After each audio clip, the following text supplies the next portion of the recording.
औज़ुबिल्लाहि मिनश्शैतानिर्रजीम बिस्मिल्लाहिर्रहमानिर्रहीम सल्लल्लाहु अलैहि मुबारक वसल्लम। अस्सलामु अलैकुम। मुझे बताइएगा, आवाज़ और स्क्रीन दोनों चीज़ें आपको क्लियर है?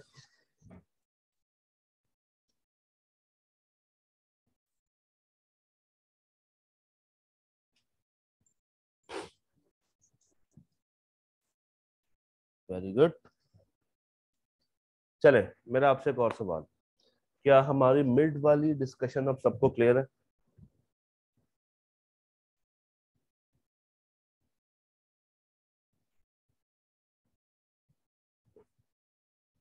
ठीक है। मेरा आपसे तीसरा सवाल। क्या मिड के लिए सारे एफिशिएंटली प्रिपेयर्ड है?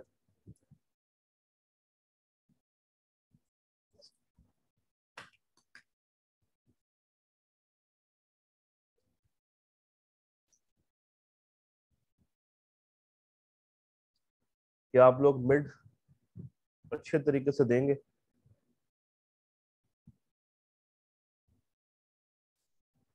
Very good.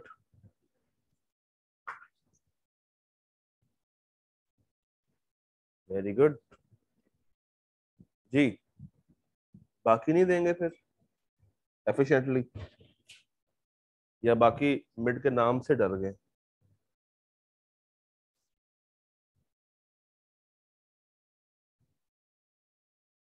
डन। चले, आपसे एक और सवाल करता हूँ। चैप्टर 14 अब सबको क्लियर है? जितने इस वक्त हाजरीन बैठे हैं और जितने बच्चे बाद में रिकॉर्डिंग सुनेंगे, चैप्टर 14 सबको क्लियर है? ठीक हो गया। पता है, जब आप चैप्टर 14 को तैयार कर लेते हैं तो एक चैप्टर ऐसा है जो कि ऑटोमेटिकली साथ साथ तैयार हो रहा होता है। यानी कि उस चैप्टर के अंदर भी सेम वही बातें हैं जो बातें आपने 14 में पढ़ी, बस कुछ अल्फाज बदल दिए गए, कुछ बातें बदल दी गई। बातें तो खैर नहीं कहना चाहिए, कुछ वर्ड्स चेंज हो गए हैं, बाकी कॉन्सेप्ट सारा का सारा वही। मैं बात कर रहा हूँ चैप्टर 15 की। चैप्टर 14 के अंदर आप लोगों ने पढ़ा कि ऑडिट, ऑडिट की एंडिंग कैसी है।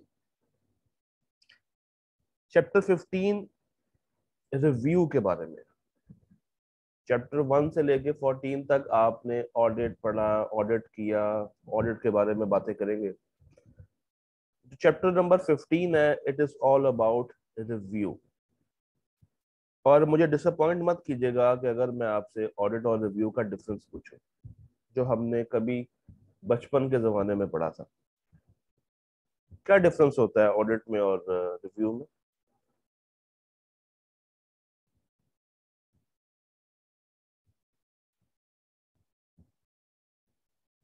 अगर आपको बचपन का जमाना याद है तो जरा मुझे बताएंगे, ऑडिट में और रिव्यू में क्या फर्क है?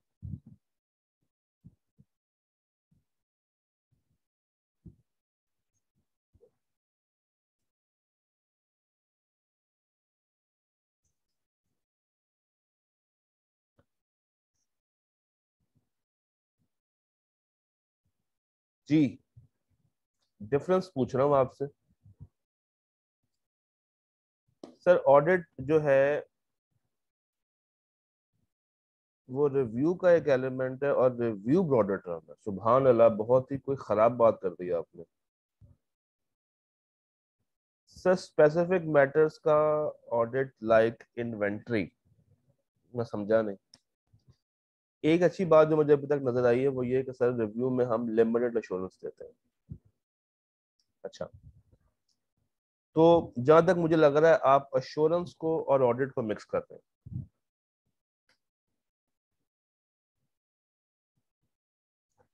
Sir, audit as per ISA होता है और रिव्यू एज पर आई कैप या एसएससीपी। गलत।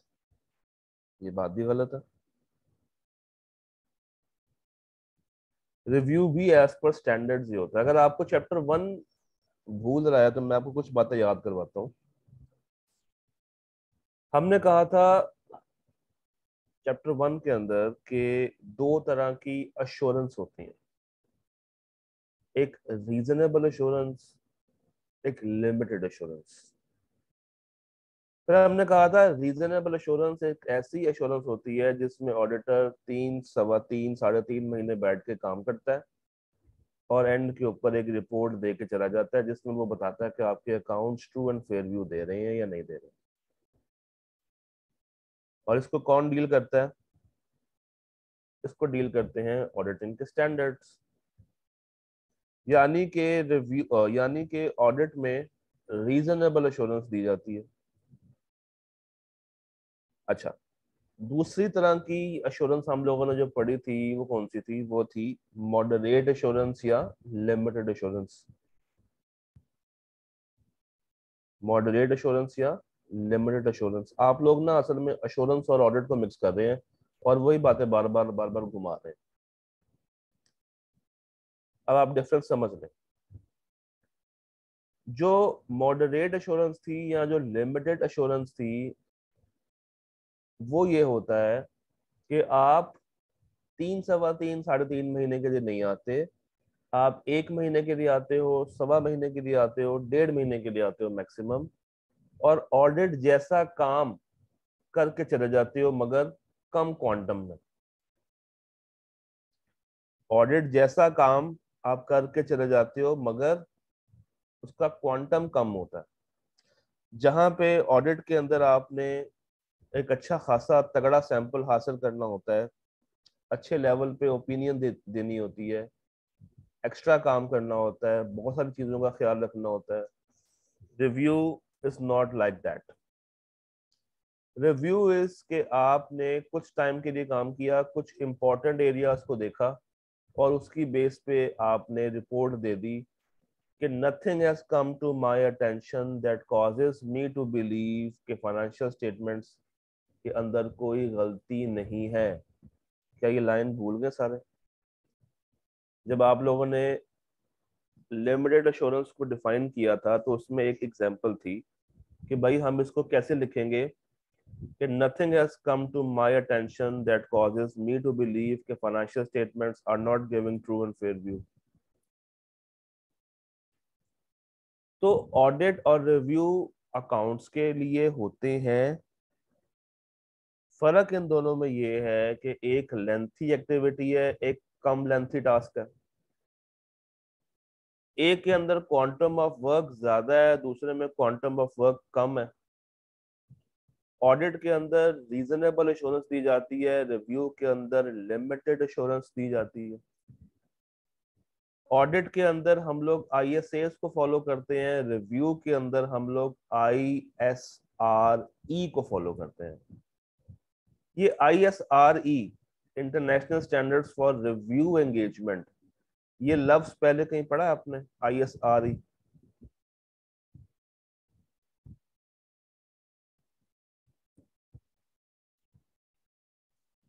ये लफ्ज कहीं पहले पढ़ा है आपने?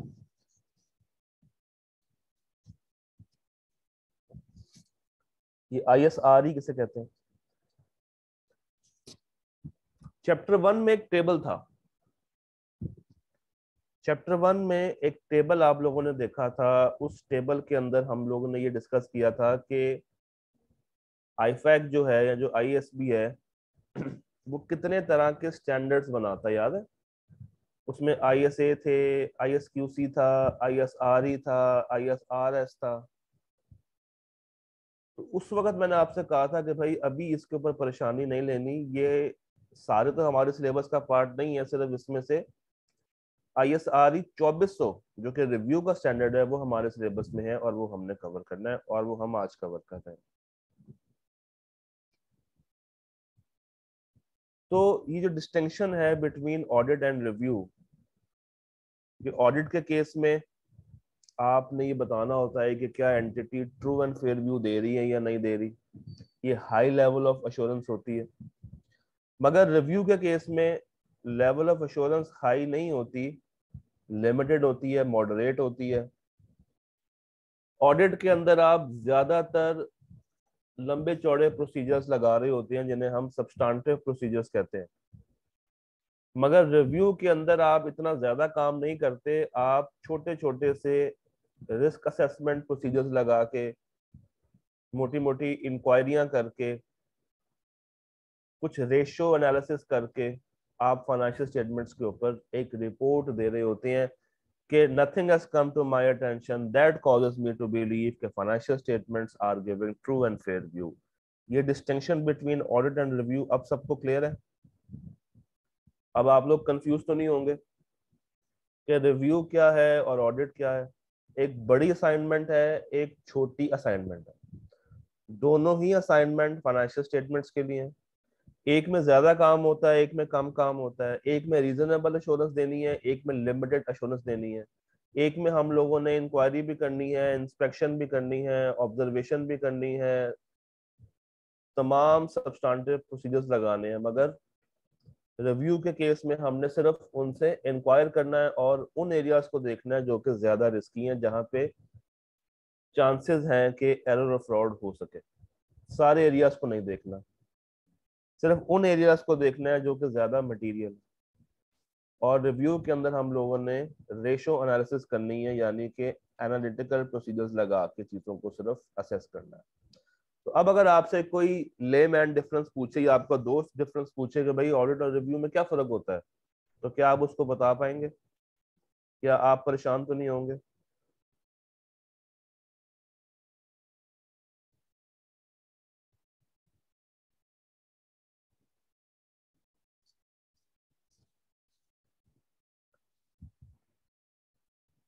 तो ये डिस्टिंक्शन वाला पैरा पढ़ें और मुझे बताइए कि इसमें से कोई सवाल अगर आप रखते हैं मेरे लिए।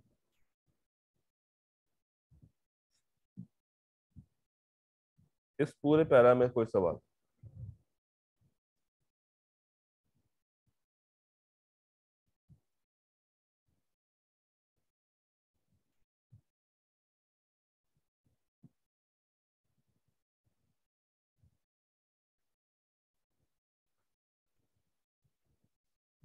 ऑडिट का ऑब्जेक्टिव और रिव्यू का ऑब्जेक्टिव अब क्लियर है?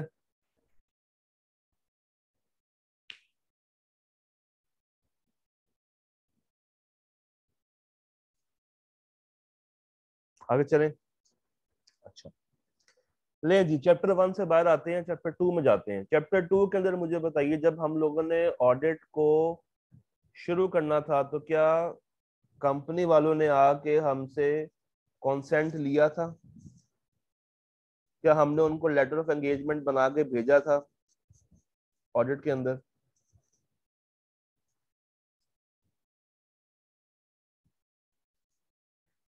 क्या कंपनी वालों को हमने लेटर ऑफ एंगेजमेंट बना के भेजा था? अच्छा, उस लेटर ऑफ एंगेजमेंट में कौन कौन से कंटेंट्स थे, अगर आप जल्दी से बता दें शॉर्ट फॉर्म में, मैं उसको इलेबोरेट कर लूंगा।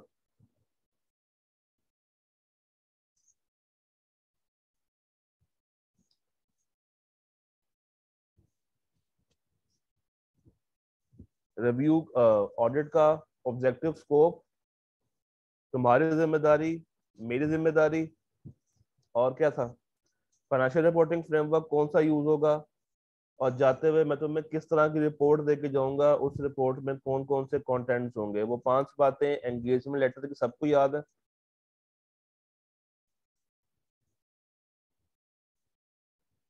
ठीक है।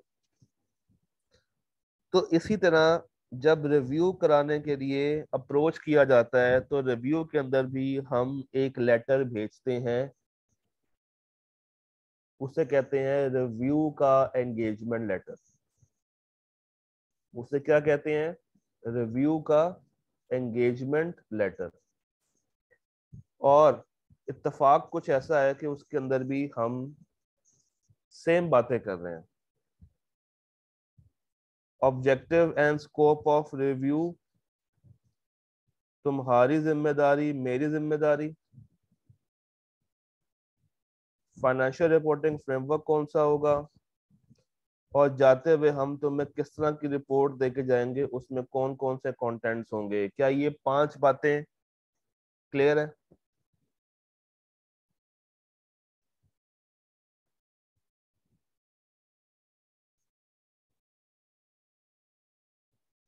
तो अभी मैं सिर्फ क्या कर रहा हूँ, मैं ऑडिट को रिव्यू के साथ सिंक कर रहा हूँ ताकि आपको चीजें पिछली रिकॉल होती जाएं और नई वाली आपको समझ आती जाए।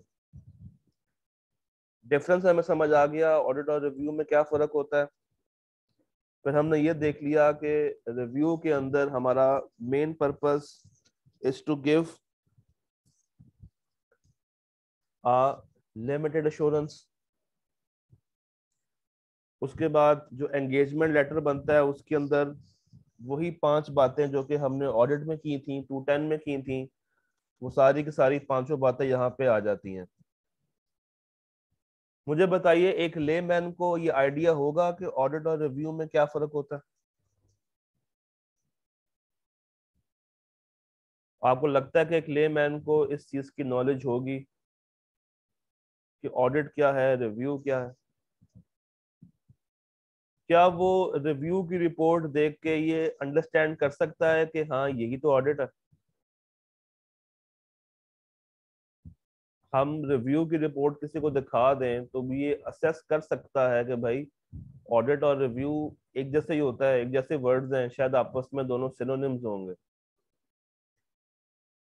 तो उस लेमैन की कंफ्यूजन को खत्म करने के लिए हम टर्म्स ऑफ एंगेजमेंट के अंदर एक पॉइंट ऐड कर देते हैं कि ये ऑडिट नहीं है, ये ऑडिट नहीं है, और जो प्रैक्टिशनर है वो इन फाइनेंशियल स्टेटमेंट्स पे कोई ऑडिट ओपिनियन नहीं देके जाएगा। ये जो बात अभी मैंने हाईलाइट की है, सेकंड लास्ट बुलेट, इसको पढ़ें। This is not an audit, ये ऑडिट बिल्कुल भी नहीं है, और जो प्रैक्टिशनर है वो इस पे कोई ओपिनियन देके नहीं जा रहा। यहाँ पे आप परेशान हो गए होंगे कि सर हमने वर्ड ऑडिटर को यूज क्यों नहीं किया, हम वर्ड प्रैक्टिशनर को क्यों यूज कर रहे हैं? क्योंकि प्रैक्टिशनर एक ग्लोबल वर्ड है जो कि रिव्यू के लिए इस्तेमाल होता है। जब ऑडिट हो रहा होता है तो हम वर्ड यूज करते हैं ऑडिटर, जब रिव्यू यूज होगा तो हम वर्ड यूज करेंगे प्रैक्टिशनर। क्या ये बात क्लियर है? तो एक स्टेटमेंट ऐड कर देंगे टर्म्स ऑफ एंगेजमेंट के अंदर, जिससे हम मैनेजमेंट को भी साफ साफ बता देंगे कि भाई ये ऑडिट नहीं है, और ना ही हम तुम्हारी फाइनेंशियल्स के ऊपर कोई ऑडिट ओपिनियन देके जाएंगे ईयर एंड पे। फिर उनको ये भी बता देंगे कि जो तुम फाइनेंशियल स्टेटमेंट्स हमसे रिव्यू करवा रहे हो इनका असल मकसद क्या है, और तुमने कहाँ कहाँ पे इसको डिस्ट्रीब्यूट करना है, ताकि लोग इसको ऑडिट के साथ मिक्स ना करें, ताकि लोग इसको ऑडिट के साथ क्या ना करें, मिक्स ना करें। टर्म्स ऑफ एंगेजमेंट से if you have any question.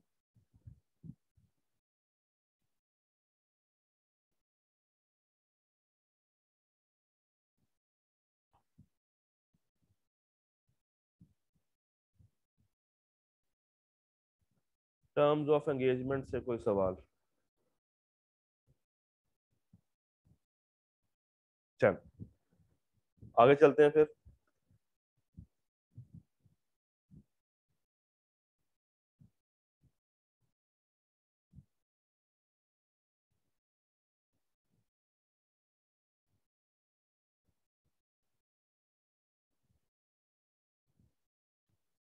Ji, ji Jain.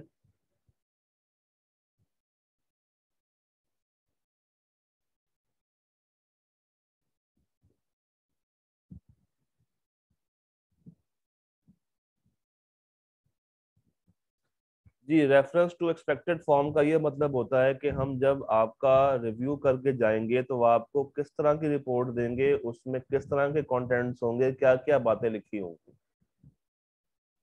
Expected क्या क्या बातें उस रिपोर्ट में डिस्कस हो रही होंगी। ये बात हमने 210 में भी कवर की थी।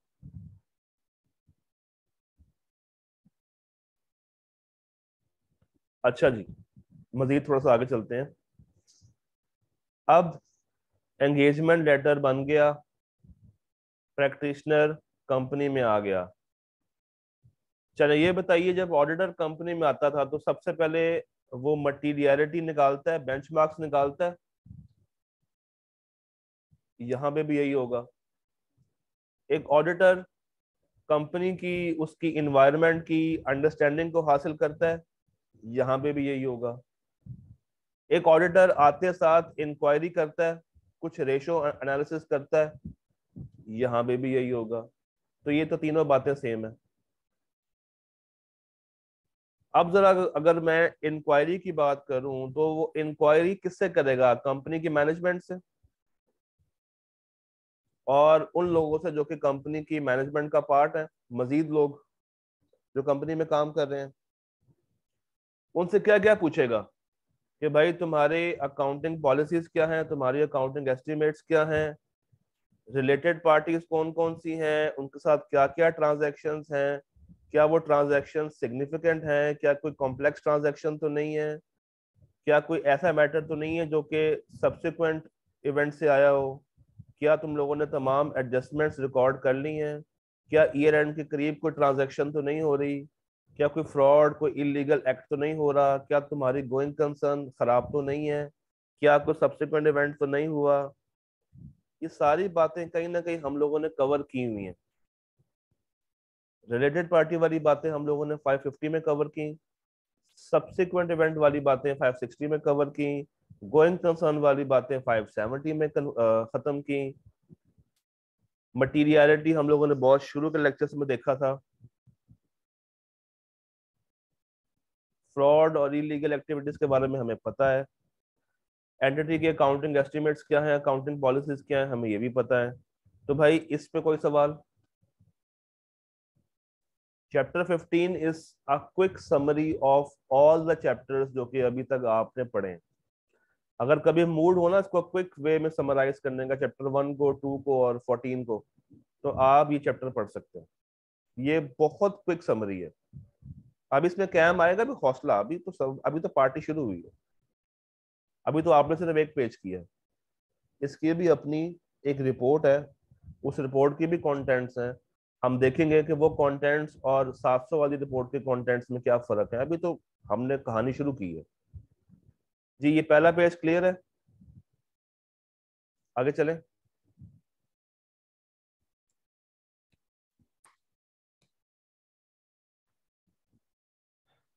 अच्छा जी, रिलेटेड पार्टी ट्रांजैक्शंस, रिलेशनशिप्स। अब आईएसए 550 की वेरी क्विक समरी।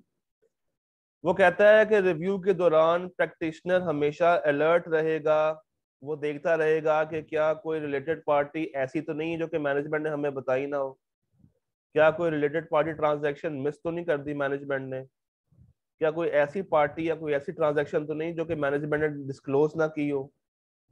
अगर कोई चीज नॉर्मल कोर्स से हट के हुई है तो क्या वो ट्रांजैक्शन प्रॉपरली उन्होंने बताई है, क्या उसमें कोई रिलेटेड पार्टी शामिल थी, और इसको किसने अप्रूव किया था, इसके पीछे क्या लॉजिक थी, क्या बिजनेस राशनल था। ये बातें हमें 550 ने बताई हुई हैं। फिर गोइंग कंसर्न ने हमें ये बताया था कि क्या वो एंटिटी गोइंग कंसर्न है, क्या उसके अकाउंट्स गोइंग कंसर्न बेसिस पे बने हैं। फिर प्रैक्टिशनर उन लोगों की हेल्प भी लेगा जो कि कंपनी में डायरेक्टली इन्वॉल्व तो नहीं है, मगर हम उनकी हेल्प ले सकते हैं। For example expert, for example internal auditors, using the work performed by others में चैप्टर नंबर 12 की सारी बातें आ जाएंगी। फिर सब्सिक्वेंट इवेंट देख देख रहा होगा कि क्या कोई ऐसी ट्रांजैक्शन तो नहीं है जो कि एडजस्टिंग हो या नॉन एडजस्टिंग हो और उसकी फाइनेंशियल स्टेटमेंट्स के अंदर रिकॉर्डिंग रिक्वायर्ड हो। और फिर जाते जाते वो रिटर्न रिप्रेजेंटेशन लेके जाएगा तमाम एरियाज के ऊपर। मुझे बताइए यहाँ तक, if you have any question इसको पूरा पढ़ें। सारी वही बातें जो कि हमने इससे पहले कवर की हैं।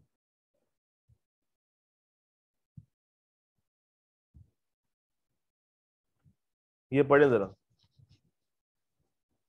हमने हर एक एक स्टैंडर्ड को काफी डिटेल से कवर किया है, और अब ये उसकी एक बहुत क्विक समरी है।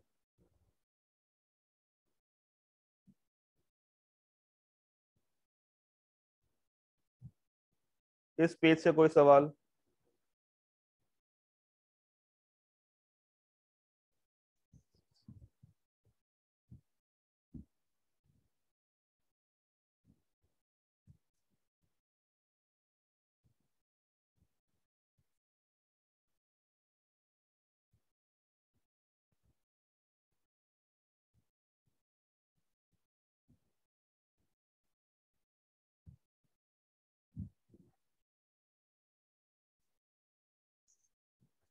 जी इस पेज से कोई सवाल?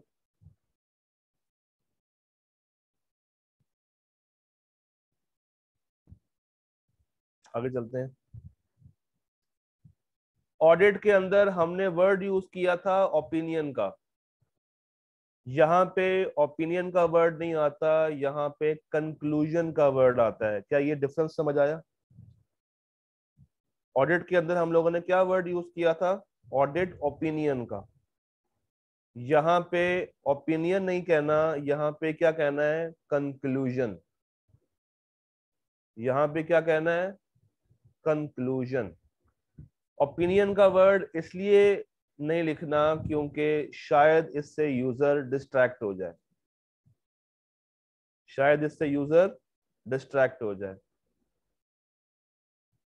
अच्छा, ISA 700 अगर आपको याद हो तो हमने लिखा था कि एक ऑडिटर ओपिनियन पैरा डालने से पहले कुछ चीजें चेक करता है कि क्या तमाम अकाउंटिंग पॉलिसीज प्रॉपरली मैनेजमेंट ने फिट की हुई हैं, क्या कोई ऐसी टर्मिनोलॉजी तो नहीं है जो कि मुश्किल हो, क्या अकाउंटिंग पॉलिसी सारी की सारी सही से सिलेक्ट हैं, अप्रोप्रिएट हैं, क्या अकाउंटिंग एस्टिमेट्स रीजनेबल हैं, क्या तमाम डिस्क्लोजर्स दिए जा रहे हैं। मैं बात कर रहा हूँ 700 की रिपोर्ट के जो कंटेंट्स हैं उससे ऊपर वाले पैरा की, जिसके अंदर बुलेट्स दी हुई थी, एक्सपेक्टेशन गैप से नीचे वाला पोर्शन, जहां पे वो ओपिनियन पैरा डालने से पहले कुछ चीजों को रीअसेस करता है। अगर आप गौर से देखें तो ये सारी की सारी बात कॉपी पेस्ट होके आ रही है।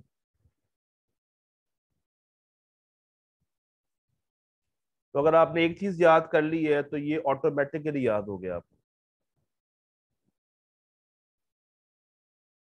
वहां पे भी यही बातें थी, जरा कंपेयर करके चेक कर लें। शायद यहाँ पे आपको एक आधी बात कम मिले, अगर आप ज्यादा भी लिख देंगे तो कोई मसला नहीं है, ज्यादा भी चल जाएगी। अगर आपने वो बातें याद की हुई हैं तो आप यहाँ पे एज इट इज लिख सकते हैं, मगर ध्यान रखना है कि आपने ओपिनियन का वर्ड यूज नहीं करना, आपने कंक्लूजन का वर्ड यूज करना। तो ISA 700 कंटेंट से जो बिल्कुल ऊपर वाली बातें हैं वो यहाँ पे फिट हो रही हैं। क्या क्या चीजें हैं जो कि वो कंक्लूजन पैरा डालने से पहले चेक करेगा। फिर वहां पे अनमॉडिफाइड ओपिनियन, मॉडिफाइड ओपिनियन का वर्ड था, यहाँ पे अनमॉडिफाइड कंक्लूजन है और मॉडिफाइड कंक्लूजन है। अनमॉडिफाइड में क्या था कि financial statements are giving true and fair view. यहाँ पे अनमॉडिफाइड में क्या लिखना है कि nothing has come to my attention that causes me to believe कि financial statements are not giving true and fair view. ये बात हम लोग पहले कर रहे हैं। और अनमॉडिफाइड के अंदर वहां पे रीजनेबल अश्योरेंस थी, यहाँ पे कौन सी है? Limited assurance. ये बात आपको क्लियर है? जी ये बात आपको क्लियर है?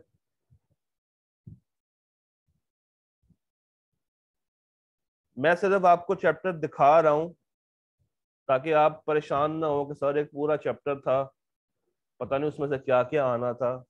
अगर 14 याद है तो ये ऑटोमेटिकली याद हो गया आपको।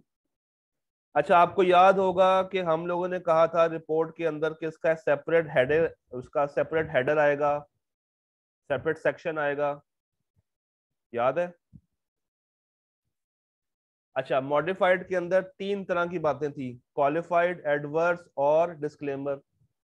तो यहाँ पे भी वही चीजें हैं, qualified conclusion, adverse conclusion, disclaimer of conclusion. वहां पे था बेसिस फॉर ओपिनियन, वहां पे था बेसिस फॉर ओपिनियन। तो यहाँ पे हम इस कंक्लूजन की क्या दे रहे होंगे? डिस्क्रिप्शन। अच्छा, मुझे ये बताइए 705 में हम लोगों ने पढ़ा था कि अगर मिस स्टेटमेंट हो, मटेरियल लेवल की हो, तो हम कौन सी ओपिनियन देते हैं? मिस स्टेटमेंट हो और मटेरियल लेवल की हो तो कौन सी ओपिनियन देते हैं वहां पे?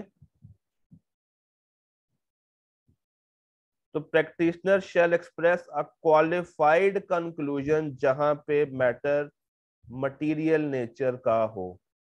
और अगर परवेसिव हो, मटेरियल भी हो तो वहां पे एडवर्स दी थी, यहाँ पे भी आप एडवर्स ही दे रहे होंगे। वहां पे था बेसिस फॉर ओपिनियन पैराग्राफ, यहाँ पे क्या आएगा, बेसिस फॉर कंक्लूजन पैराग्राफ। वहां पे आपने सारी कहानी बताई थी, अपनी अंग्रेजी में बताई थी कि क्या मामला थे, चीजों को क्वांटिफाई किया था, डिस्क्लोजर्स बताए थे। तो यहाँ पे भी सारी की सारी बात वही है। आप इसको जब पढ़ेंगे तो आपको चैप्टर 14 वाली सारी बातें रिकॉल हो रही होंगी। फिर वहां पे था स्कोप लिमिटेशन, जिसका दूसरा नाम क्या था, unable to obtain sufficient appropriate audit evidence. यहाँ पे भी यही है। वहां पे मटेरियल था तो हम देते थे क्वालिफाइड, यहाँ पे भी ऐसे ही है। वहां पे परवेसिव था तो हम देते थे डिस्क्लेमर, यहाँ पे भी वैसे ही है।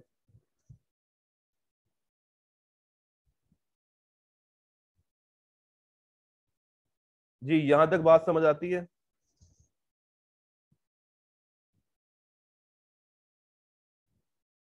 यहां तक सारी बातें आपको रिपीट होती हुई नजर आ रही हैं? अच्छा, प्रैक्टिशनर डिस्क्लेमर से पहले किस चीज की ट्राई करता है?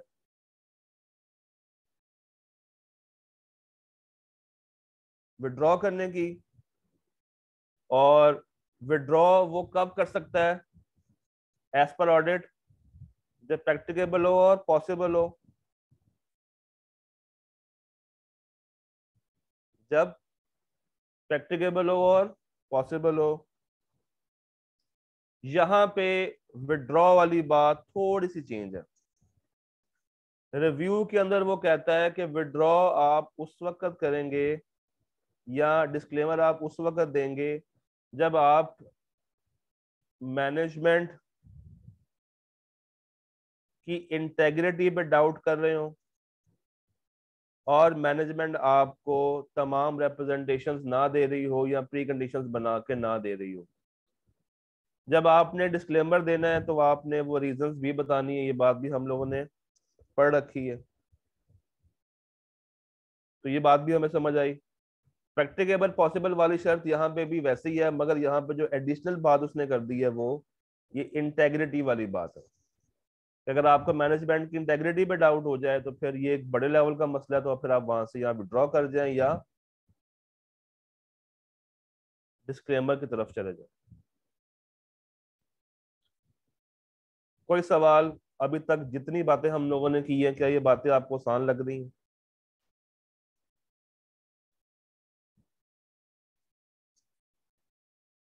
अब समझ आई हमने चैप्टर 1 2 के बाद 14 क्यों किया था, ताकि हम 15 को एक दिन में कवर कर सकें।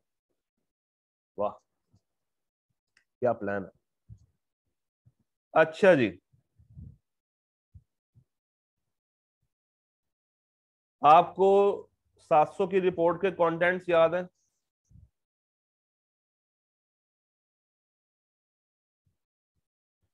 आपको 700 की रिपोर्ट के कंटेंट्स याद हैं? जरा देखते हैं कंपेयर करके।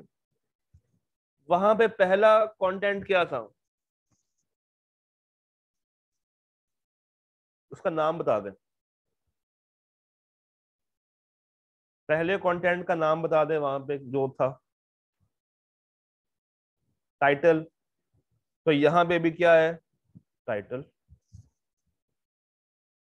यानी कि ये तो कंटेंट सेम हो गया, ठीक है। वहां पे दूसरा कंटेंट कौन सा था?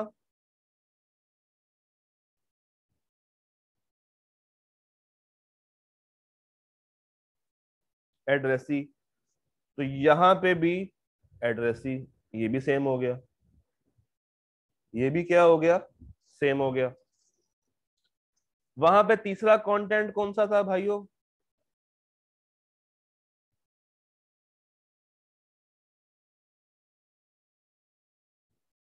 तीसरा कंटेंट ओपिनियन। यहां पे तीसरा कंटेंट ओपिनियन नहीं है। यहां पे वो पहले इंट्रोडक्टरी पैरा देगा। तो अगर मैं गौर से देखूं तो कहीं यहां पे जाके मुझे कंक्लूजन वाला पैरा नजर आ रहा है। अगर ऑडिट में वर्ड ओपिनियन हो तो रिव्यू में उसकी जगह पे हम कौन सा वर्ड यूज कर रहे हैं? कंक्लूजन का। तो वहां पे तीसरे नंबर पे था, यहाँ पे इसका कोई नंबर बन रहा है 3 2 3 6, 7वां नंबर बन रहा है। यहाँ पे 7वां नंबर बन रहा है। अच्छा, वहां पे बेसिस था चौथे पे। चौथे पे क्या था? बेसिस था। ठीक है, यहां पे देखते हैं बेसिस कहां पे आ रहा है। यहां पे देखते हैं बेसिस किधर है। कहीं आपको नजर आ रहा है बेसिस?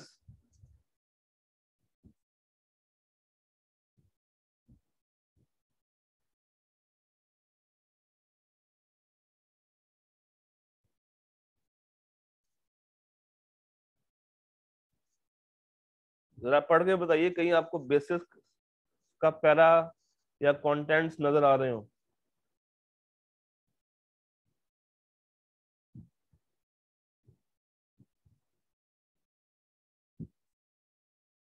ये रहा, ये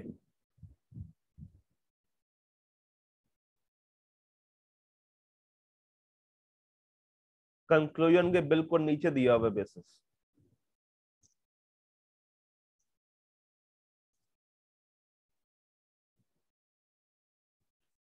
अच्छा, वहां पे आपने देखा था कैम शैम, गोइंग कंसर्न वाली बात, और उसके अलावा 720 वाली बात, वो यहां पे नहीं है।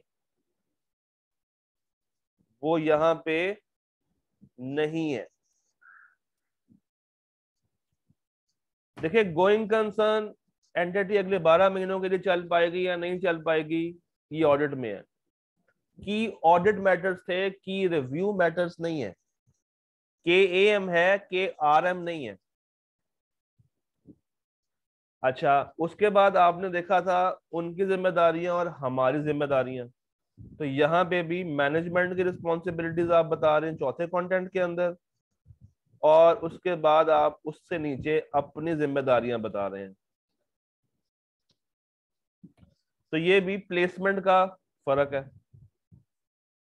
ये भी प्लेसमेंट का फर्क है। उसके बाद आपने वहां पे ये कहा था कि कुछ अदर लॉ रेगुलेटरी रिक्वायरमेंट्स भी हो सकती हैं। यहां पे वो ऐसी बात नहीं करता। फिर वहां पे आपने कहा था कि लिस्टेड कंपनी के केस में प्रैक्टिशनर का या ऑडिटर का नाम आना जरूरी है। यहाँ पे वो वाली बात एज सच नहीं है। फिर आपने कहा था कि सिग्नेचर आने चाहिए। ठीक है, यहाँ पे सिग्नेचर आएंगे, बिल्कुल आएंगे। वहां पे डेट एंड पे आती थी, यहाँ पे डेट ऊपर आ रही है, प्लेसमेंट का फर्क आ गया। वहां पे जो ऑडिटर का एड्रेस था वो भी सिर्फ और सिर्फ जुरिस्डिक्शन बता रहा था। यहाँ पे भी वो सिर्फ और सिर्फ जुरिस्डिक्शन ही बता रहा है। पूरा एड्रेस ना वहां पे था ना यहाँ पे है। अच्छा, अब जरा गौर करते हैं जो पॉइंट्स हम लोगों ने ग्रीन नहीं किए। नंबर 1, ये इंट्रोडक्टरी पैरा। वहां पे हम लोगों ने शुरू में बताया जरूर था कि ऑडिट क्या है क्या नहीं है, बट वो एक पैरा के अंदर था। यहाँ पे उसने एक अलग से पॉइंट बना के रख दिया, तो ये एज सच न्यू एरिया है। ये एज सच न्यू एरिया।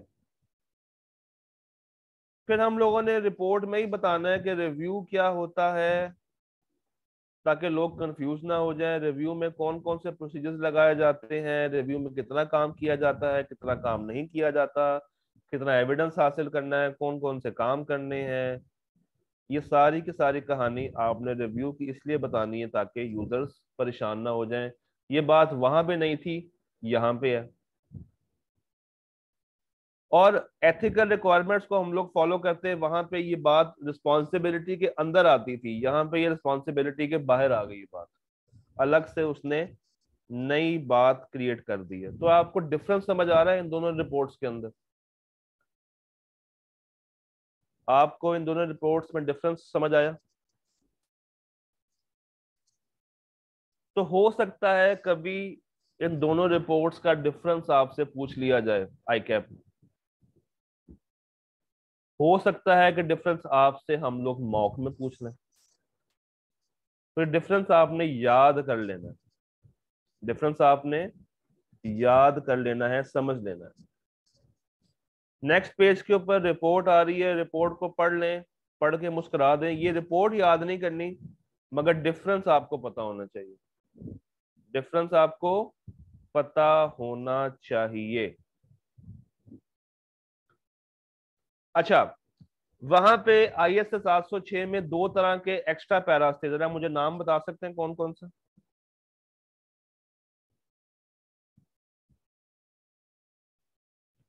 एक एम्फोसिस था, दूसरा अदर मैटर था। एक एम्फोसिस था और दूसरा अदर मैटर था। ठीक है, रिव्यू के अंदर एम्फोसिस ऑफ मैटर पैराग्राफ आ सकता है।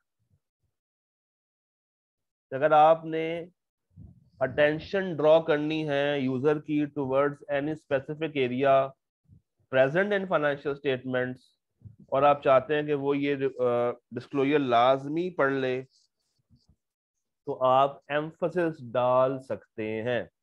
मुझे बताइए अदर मैटर क्यों नहीं उसने यहाँ पे लिखा हुआ? क्या रीजन हो सकती है अदर मैटर को मिस करने की?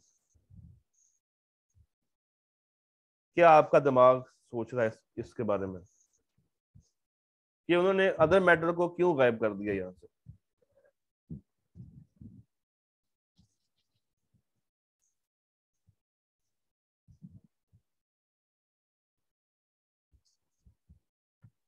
क्योंकि अदर मैटर में हम लोग ऑडिट से रिलेटेड बातें करते हैं, याद है?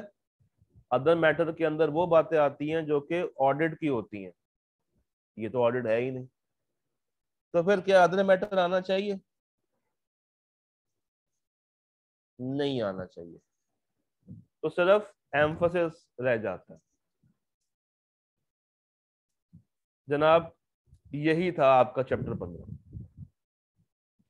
तो अब आप चैप्टर 15 के ऊपर एक बड़ा सा टिक लगा लें और लिख लें तकरीबन सेम एज चैप्टर 14। जी, तो अकाउंट्स तो बने हैं ना यहाँ पे, फाइनेंशियल स्टेटमेंट्स तो है ना भाई आशिर, फाइनेंशियल स्टेटमेंट्स तो हैं जिस पे रिव्यू किया जा रहा है। सब्जेक्ट मैटर तो वही है मेरी जान।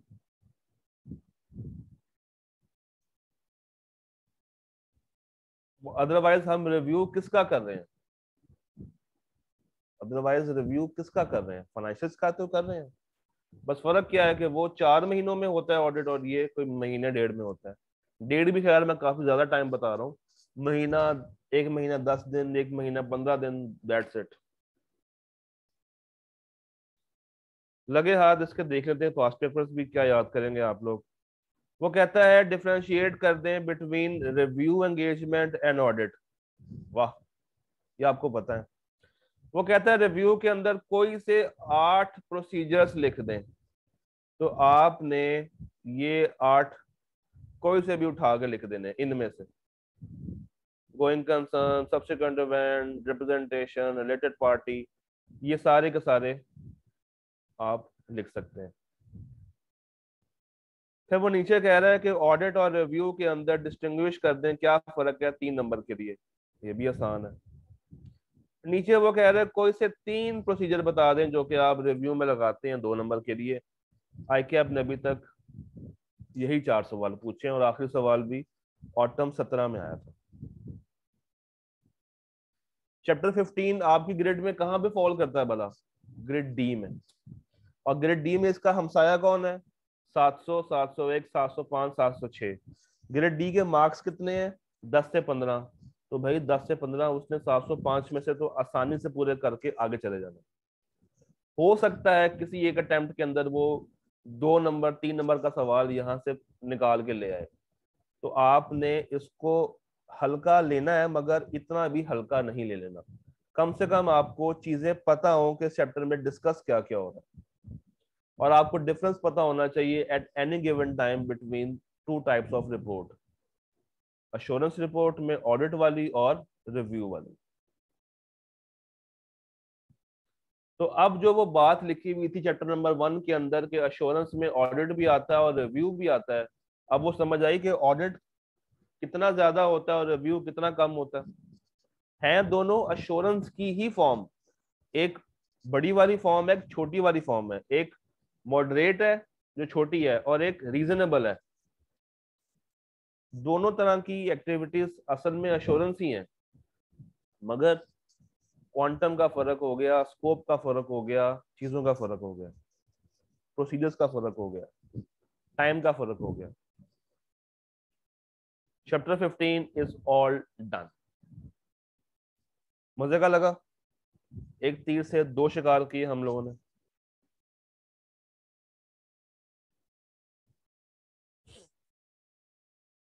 तो अब आपने आज से मिड की तैयारी शुरू कर लेनी है। सिलेबस आपको पता है और मुझे हर बच्चे का मिड चाहिए, क्योंकि मिड वो पॉइंट है जहां पे आप असेस हो रहे हैं कि आप ICAP में पास हो सकते हैं या नहीं हो सकते। अगर आप मिड में अच्छे नंबर से पास हो गए हैं तो इसका मतलब ये है कि आपकी तैयारी अच्छे लेवल की है, क्योंकि इंडिविजुअल चैप्टर्स का टेस्ट देना आसान होता है। जब एक बड़ा पेपर हो 3 सवा 3 घंटे पे स्प्रेड हुआ हुआ 100 नंबर का, जब दिमाग कलाबाजियां खा रहा हो स्टैंडर्ड्स के बीच में, तो फिर पता चलता है कि आपने कितना उसको तैयार किया हुआ है, कितनी आपकी स्किल है लिखने की। ठीक है जी, तो अपना ख्याल रखें, मिड को तैयार करें। अब आपसे मुलाकात होगी मंडे को, यानी कि 13 तारीख को, एक नए एरियाज के साथ। अल्लाह हाफिज। कोई सवाल हुआ? WhatsApp group is always open for your support. Fee Amanullah.